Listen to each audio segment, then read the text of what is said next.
Hey, if you've ever wondered what house hacking is, how do you do it? Why would you want to get into it? How do you generate passive income from house hacking? Stay tuned because we're going to jump right into it. This is Andrew with the Above Average Investor podcast. Today, we're talking house hacking. First up, what is house hacking? And that's renting out a portion of your house to start generating passive income. A common example is to use a duplex, triplex, or quadplex, living in one unit and renting out the others.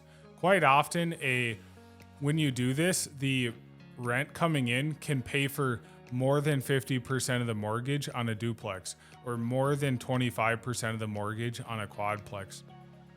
Sometimes you can even live for free or close to free, where the rental income covers the entire mortgage plus utilities, plus lawn care, snow maintenance, things like that. So I would highly encourage you to check out house hacking, living in a duplex, living in a triplex, a quadplex. When you're starting out in your real estate journey, this is one of the fastest ways to generate passive income for real estate investors. For me, it's been really powerful. I've lived in a duplex now for many years, and the total rental income has paid for the majority of the mortgage, which has offered a lot of flexibility and room for other investments ever since I started house hacking. From what I've heard from others, most real estate investors have enough passive income to quit their day job after 5 to 10 years after they start house hacking. So see if it's for you, come check it out. So next we're gonna learn about the first steps within house hacking. So what does that even mean? So the first step is to locate possible properties. So that's looking at your local MLS, that's doing cold calls, talking to realtors, trying to find example multifamily properties that you could rent out to generate passive income. Next up is you gotta run the numbers. You gotta do the math. So you gotta add up your total rental income, that would be your revenue coming in, and you got to figure out what's going out. So that's going to be your mortgage, your utilities, your property taxes, your insurance, maintenance, and CapEx.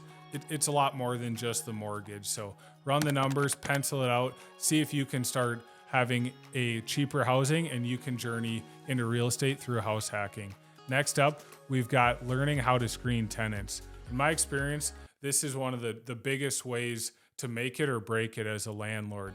You've got to trust your gut, and you've got to talk to these people to get a feel if they're going to be a good tenant match with you.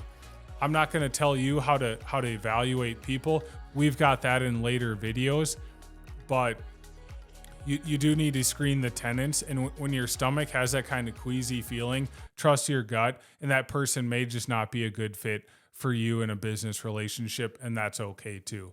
So next up, this was important for me. I've always been into woodworking and construction, and I really wanted to learn how to remodel. A lot of real estate investments are value add properties, AKA you're going to get to know Home Depot, you're going to get to know power tools in my experience. And so I think it's kind of fun to learn how to remodel.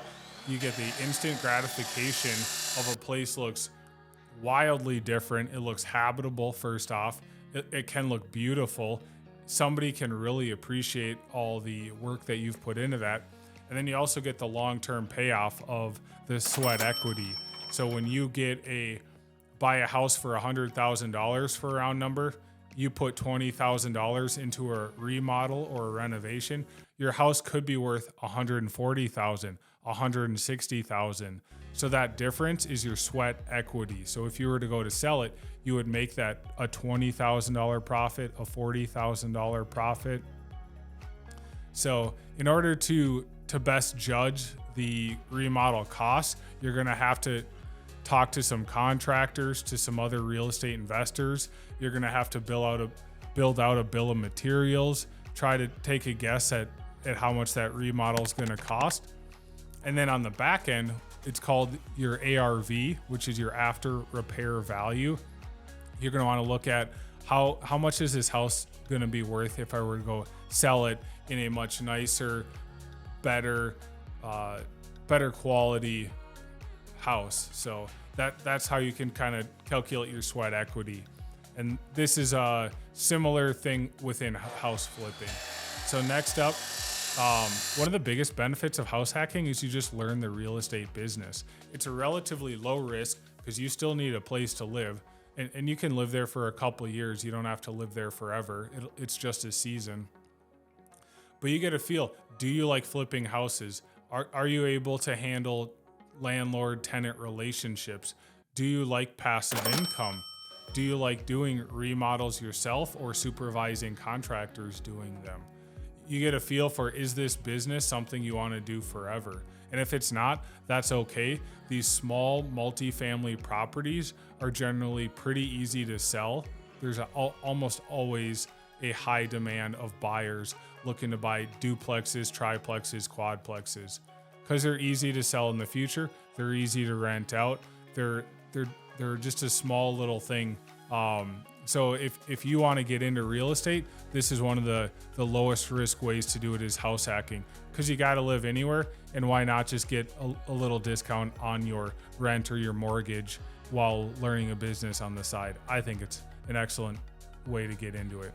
And then one thing I'd like to encourage is, once you start house hacking and you have lowered your living expenses, you still have your whole day job income coming in most likely.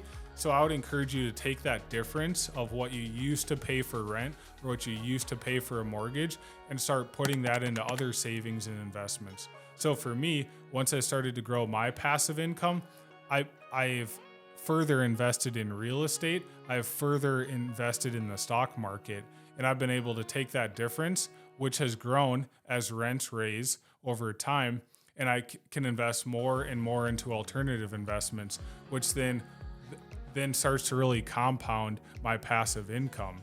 And so it's like a snowball. As you make a little passive income, I kept my living expenses the same, and I just started to invest more and more and more. And eventually that passive income is a portion of my expenses. Hopefully eventually that passive income will be able to pay for my whole expenses, and then I'll be able to live in more abundance, live more intentional, live with more generosity, and might be able to transition out of a day job into some other entrepreneurial endeavor. I'm not quite there yet. It's a long ways off for me probably, but it's something I'm working towards. And every dollar, every $100 of passive income relative to your expenses, it really does help just take some of the stress and obligations of life. It just really reduces that, and it gives you a lot more freedom and flexibility and independence. So that's what house hacking is. Those are some of the benefits of it, of how to do it. I'd encourage you to go check out house hacking. And if you found this video helpful, please like and subscribe down below. If you're also a fellow house hacker, please leave a comment down below. I'd love to hear how your story is of growing your passive income and getting into real estate. Thanks all.